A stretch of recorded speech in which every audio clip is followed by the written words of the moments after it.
श्री श्री अनुकुल ठाकुरनि 137 जोनोम बोसोर आरो बे बोसोराव गुबुन गुबुन जायगायाव गुबुन गुबुन हाबाफारि लानानै बे हाबाफारिखौ बानजायनाय जायो आरो दिनैबो नैबे चिरां जिल्लानि श्री श्री अनुकुल ठाकुरनि जि गौथुम बा जि धोरोम सिबिग्रा बे बिथांमोननि बानजायनायाव रुनिकाटा बे रुनिकाटा सत्संगी जि बिहारनि लांगोनायाव बेवहाय सानसेनि हाबाफारि लानानै श्री श्री अनुकुल ठाकुरनि जि जोनोम सान बे जोनोम सान बा जोनोम बोसोर बेखौ बेवहाय फालिदों आरो बे फालिनायनि दिनैनि जि साननि गिबि हाबाफारि फुंनि आरज बे फुंनि आरजनि जि हाबाफारि बे हाबाफारियाव आं बाहागो लाफैदों। बे आरजआ गमामायैनो बे आरजआ बेखौ जोङो धोरोमारि बिथिंनिफ्राय जि मोनसे फोथायनाय आरो बेनि अनगायैबो बेखौ बिगियानाबो फोथायो। बे आरजनि गेजेरजों जों गावनि गोसो आरो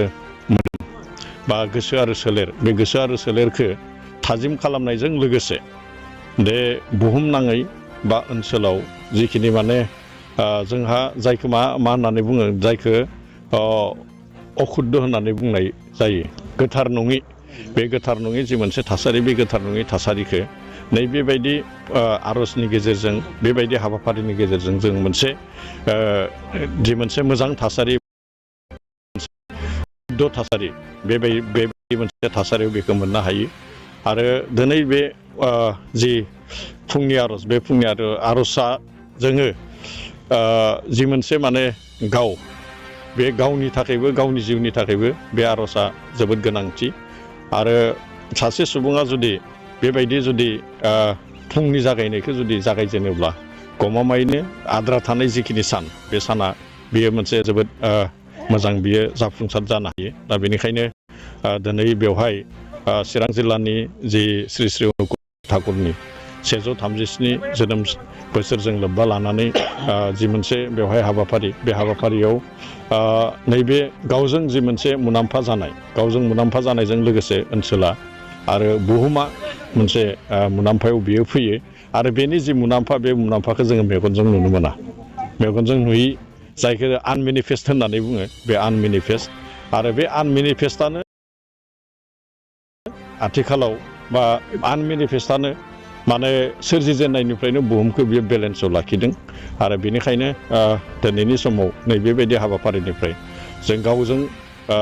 गोथारै थानो हानायजों लोगोसे जोङो बुहुमखौ ओनसोलखौ जोङो गोथारै लाखिनो हायो। आं हामबाय होनदों दिनै बेवहाय चिरां जिल्लानि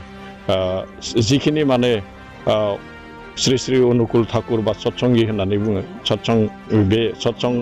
जिखिनि धोरोमारि बिथांमोना बेखिनि हाबाफारिखौ जेरैबायदिहै माने बेवहाय गाजा गोमजायै बानजायदों गाजा गोमजायै बेवहाय माने फालिदों आं बेनि थाखाय बिथांमोनखौ आं साबायखर बावदों आरो हामबाय होनदों। बे सत्संग उत्सबा जोंनिया ठाकुरनि जोनोम सान 137तम जि महामहोत्सब बेखौ जोङो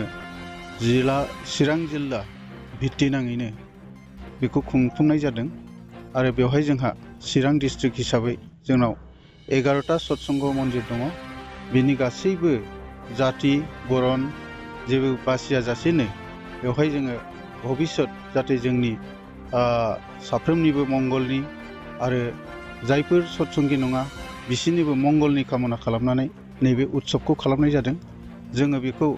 देवघरनि आचार्य देबनिफ्राय जायखौ जोंहा आचार्य होननानै बुङो बेनिफ्राय जोङो आशीर्बाद